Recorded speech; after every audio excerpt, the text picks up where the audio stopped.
Welcome to everyone. This is Manas. Welcome to Manas academy.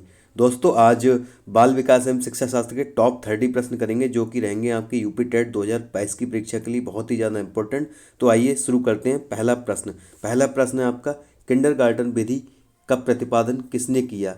Cook ने, Froebel ने, Montessori ने या फिर डॉल्टन ने? तो यहाँ का जो राइट आंसर हो जाएगा वो आपका हो जाएगा फ्रोबेल। फ्रोबेल फ्रोबेल ने एक बात और कही है जो कि ये किंडरगार्टन विधि के बारे में कहा है। ये बच्चों का उद्यान है। बच्चों का क्या है? उद्यान है। बच्चों का उद्यान है। अगला देखते हैं, अगला प्रश्न, संकलनात्मक परामर्श के जन्मदाता हैं? तो यहाँ पे पहला ऑप्शन है विलियमसन, थॉर्न, रोजर्स और इनमें से कोई नहीं। तो यहाँ पे मैं बता देता हूँ, आपको राइट आंसर हो जाएगा थॉर्न। यहाँ पे थॉर्न ऐसे भी लिख के आ सकता है, थॉर्न ऐसे करके लिख के आ सकता है।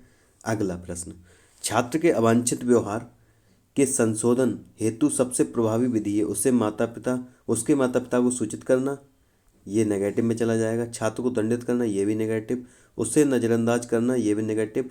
अब ये जो बच्चा लास्ट वाला, ये देख लेते हैं। अवांछित व्यवहार के कारणों का पता लगाना तथा उपचारों का सुझाव देना, जो कि एकदम राइट हो जाएगा। Option number D is the correct answer.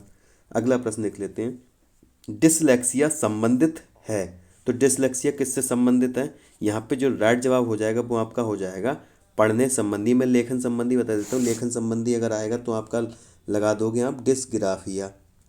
Dysgraphia अगर आएगा गणितीय तो आप सब जानते हैं डिसकैलकुलिया। इसका हो जाएगा डिसकैलकुलिया। कैलकुलेटर से आप रिलेट कर सकते हैं, डिसकैलकुलिया। डिसकैलकुलिया। अगला वाक क्षमता पढ़ने पढ़ने की जो होती है, मौखिक वाला आ जाए या वाक क्षमता आ जाए तो कौन सा लगा देंगे? अफेजिया। अफेजिया या फिर डिस्फेजिया। अगला प्रश्न, ब्रेल लिपि एवं, ये एम नहीं है, एवं है, एवं टेप रिकॉर्डिंग किसके लिए शैक्षिक प्रावधान के रूप में प्रयुक्त किए जाते हैं? तो यहाँ पे आप सब जानते हैं जी, हो जाएगा दृष्टिबाधित छात्रों के लिए। एक बात और है, उसमें पूछे जाते हैं डॉट कितने होते हैं। जो ब्रेल लिपि होती है उसमें डॉट कितने होते हैं तो मैं बता देता हूँ। उसमें होते हैं 6 डॉट, ऐसे करके बने होते हैं 6 डॉट। उसी की सहायता से आप पढ़ सकते हैं। जो दृष्टिबाधित छात्र होते हैं वो पढ़ते हैं। अगला प्रश्न, CWSN का अर्थ है विशिष्ट आवश्यकता वाले, ये बाले है, बाले बच्चे, मजबूत आवश्यकता वाले बच्चे, एकांगी की आवश्यकता वाले बच्चे, मृदु आवश्यकता वाले बच्चे। तो यहाँ का जो राइट आंसर हो जाएगा, अगर सी की बात की जाए तो सी है आपका, सी फॉर चिल्ड्रन। चिल्ड्रन। डब्ल्यू से हो जाएगा विद, और एस से हो जाएगा स्पेशल। स्पेशल और एन से हो जाएगा नीड्स। तो इसका मतलब ये विशिष्ट आवश्यकता वाले बच्चे। अगला प्रश्न, निम्न में से कौन सा परामर्श का एक एक तत्व, ये तत्व है, तत्व नहीं है, तत्व नहीं है? तो यहाँ पहले है ऑप्शन वृत्तिक, वृत्तिक वृद्धि, दूसरा है साक्षात्कार, तीसरा है विश्वास और जो चौथा है वो है आपका संप्रेषण। तो यहाँ पे जो राइट आंसर हो जाएगा वो आपका हो जाएगा वृत्तिक वृत्ति। परामर्श का तत्व साक्षात्कार, विश्वास और संप्रेषण होता है, किंतु इसमें जो वृत्तिक वृत्ति है वो सम्मिलित नहीं होगा। अगला प्रश्न देख लेते हैं, मनोविज्ञानशाला उत्तर प्रदेश कहाँ है? मतलब मनोविज्ञान की जो प्रयोगशाला है वो कहाँ पर स्थित है? आगरा में, लखनऊ में, इलाहाबाद में या फिर आपकी वाराणसी में? तो यहाँ का जो राइट आंसर हो जाएगा वो आपका हो जाएगा इलाहाबाद। अब इसकी बात की जाए कि कब इसकी स्थापना हुई थी, तो इसकी स्थापना हुई थी 1942 में। और किसने की थी? तो इसकी जो की थी वो की थी नरेंद्र देव की अध्यक्षता में हुई थी। नरेंद्र देव की अध्यक्षता, इन नरेंद्र देव, ध्यान रखना है।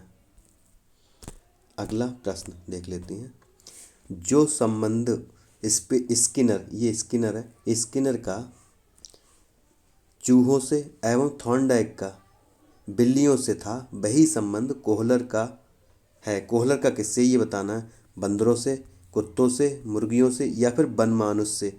तो तो यहाँ पे जो राइट आंसर हो जाएगा वो आपका हो जाएगा बनमानुस। इसका नाम अगर बात की जाए, इसका नाम क्या था, तो इसका नाम था सुल्तान। सुल्तान। और जो कोहलर ने दिया है वो किसका सिद्धांत दिया है? सूझ का सिद्धांत दिया है, सूझ। यहाँ से सू ये निकल आएगा, सूझ और सुल्तान दोनों ध्यान रखना है। अगला, the behaviour of organism. The behaviour of organism नामक पुस्तक के लेखक हैं तो कौन हैं? पावलव हैं, स्किनर हैं, या फिर आपके हल हैं, या थॉर्नडाइक है। तो यहाँ का जो राइट आंसर हो जाएगा वो आपका हो जाएगा स्किनर। अगला प्रश्न देख लेते हैं। छात्रों में सही व्यवहार के प्रशिक्षण हेतु सर्वाधिक महत्वपूर्ण क्या है?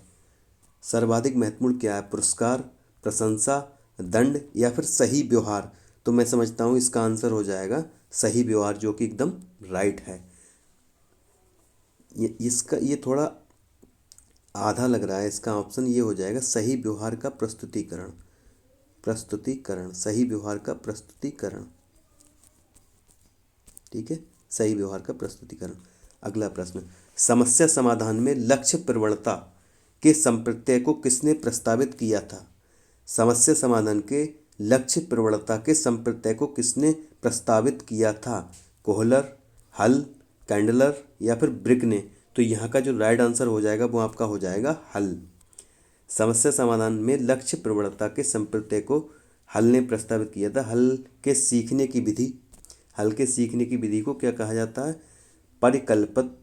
परिकल्पित निगमनात्मक विधि या तार्किक निगमनात्मक विधि कहा जाता है।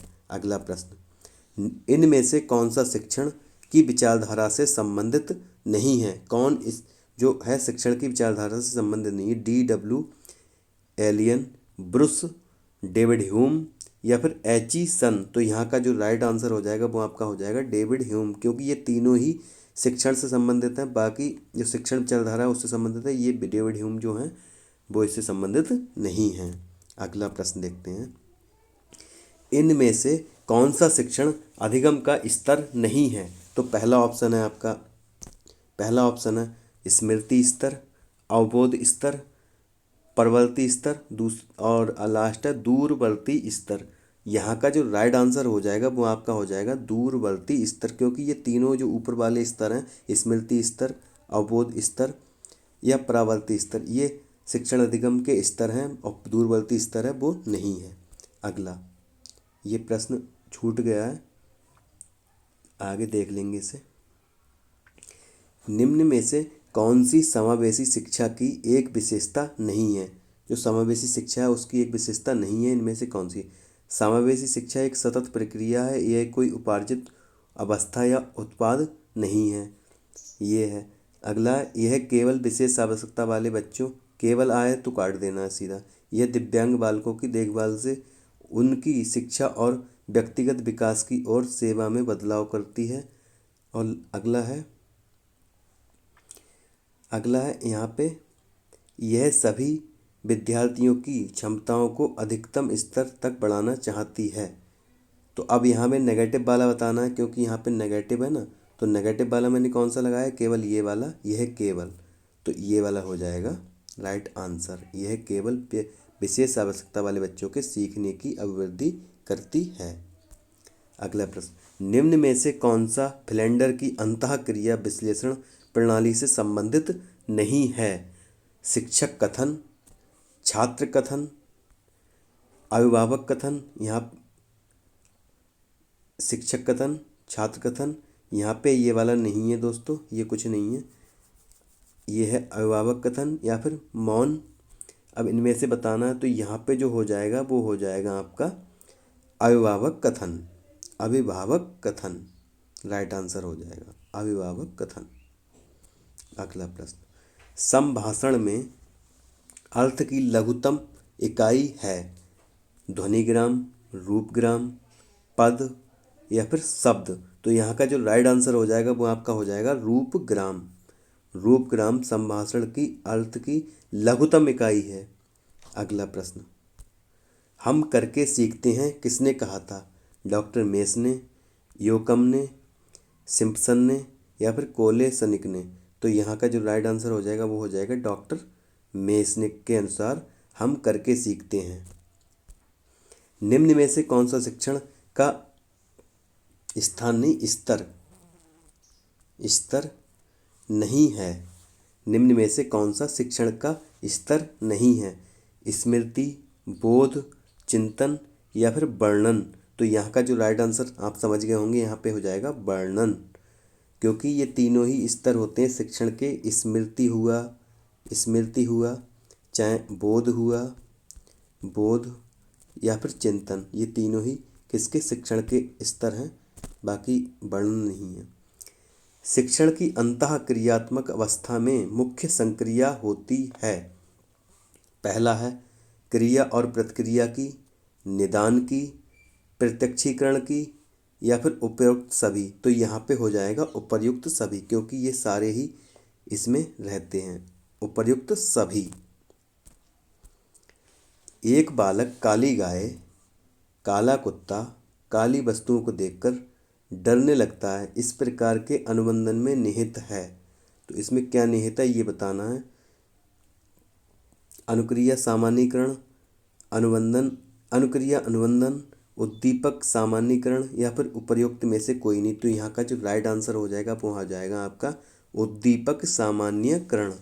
एक बालक काली गाय, काला कुत्ता तथा काली वस्तुओं को देखकर डरने लगता है, इस प्रकार का अनुबंध उद्दीपक सामान्यीकरण कहलाता है। अगला प्रश्न, शिक्षण विधि का चयन करते समय निम्न में से किस को ध्यान में रखने की आवश्यकता नहीं है? विद्यार्थियों का मानसिक स्तर रखने की जरूरत है, बिल्कुल रखने की जरूरत है। व्यक्तिगत भेद ये भी रखने की ज़रूरत है, लेकिन अभिभावक की पृष्ठभूमि ये रखने की कोई ज़रूरत नहीं, क्योंकि बच्चा कहीं से आए कोई फ़र्क नहीं पड़ता है, वो कक्षा में एक साथ बैठते हैं।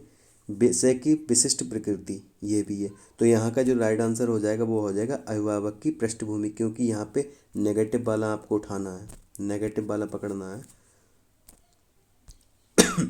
निम्न में से कौन सी बाल्यावस्था की विशेषता नहीं है? पहला अभिवृद्धि में स्थिरता, सामूहिकता की प्रबलता, जिज्ञासा की कमी, समूह एवं खेलों में सहभागिता। तो यहाँ का जो राइट आंसर हो जाएगा वो हो जाएगा जिज्ञासा की कमी, क्योंकि जिज्ञासा की कमी नहीं होती है, उसमें जिज्ञासा भरपूर होती है। इसमें नेगेटिव वाला दोस्तों यहाँ पे जो नहीं होता है इसका विशेष ध्यान रखना है। वहाँ पे सबसे पहले इसी को अंडर करना है। आराम से पेपर पे कर सकते हैं, क्योंकि यूपी टेट की परीक्षा ऑनलाइन ही ऑफलाइन होती है, तो आराम से आपको अंडरलाइन करना नहीं को, उसके बाद करना है। अगला प्रश्न, निम्न में से कौन सा सृजनात्मक प्रक्रिया से संबंधित नहीं है? देखो इसमें भी नहीं आ गया, तो कौन सा नहीं है? आयोजन नहीं है, उद्भावन नहीं है, अभिप्रेरणा नहीं है या फिर प्रबोधन नहीं है? तो यहाँ पे हो जाएगा आपका अभिप्रेरण। ये प्रेरण है, आकर डंडा नहीं लगा इसमें। अगला, निम्न में से कौन सा बुद्धि और विकास का प्रथम चरण है? बुद्धि विकास का प्रथम चरण नैतिक विकास, शारीरिक विकास, सामाजिक विकास या फिर मानसिक विकास? तो यहाँ पे जो राइट आंसर हो जाएगा वो आपका हो जाएगा शारीरिक विकास। अगला प्रश्न देख लेते हैं, सीखना एक तरह के व्यवहार का संशोधन है, बचाव है, विस्तार है या फिर प्रसार है? तो यहाँ पे हो जाएगा क्या? संशोधन, क्योंकि हम जब सीखते हैं तो अपने विचारों में संशोधन करते हैं। जो हम पहले से करते आ रहे हैं अगर सीख जाते हैं तो उसमें कुछ बदलाव करते हैं, संशोधन करते हैं, तो यहाँ पे क्या हो जाएगा? संशोधन। अगला प्रश्न, स्किनर बॉक्स का प्रयोग किया जाता है, किसके लिए किया जाता है? चालक अधिगम के लिए, शाब्दिक अधिगम के लिए, प्रसूत अनुबंधन के लिए, आकस्मिक अधिगम के लिए? तो यहाँ का जो राइट आंसर हो जाएगा वो आपका हो जाएगा सी, प्रसूत अनुबंधन के लिए। तीसरा ऑप्शन एकदम राइट हो जाएगा, प्रसूत अनुबंधन के लिए। अगला प्रश्न, बुद्धि मापन की भाटिया बैटरी परीक्षण में है 4 उप परीक्षण, 5 उप परीक्षण, 8 उप परीक्षण या फिर 7 उप परीक्षण, तो कौन सा है? तो यहाँ पे हो जाएगा 5 उप परीक्षण, 5 उप परीक्षण। तो दोस्तों ये थी आपकी मनोविज्ञान की क्लास, बाल विकास एवं शिक्षण की क्लास। आई थिंक आपको क्लास समझ में आई होगी, अच्छी लगी होगी। अच्छी लगी हो तो लाइक करें और चैनल पर नए हैं तो सब्सक्राइब करें। थैंक यू दोस्तों, जय हिंद।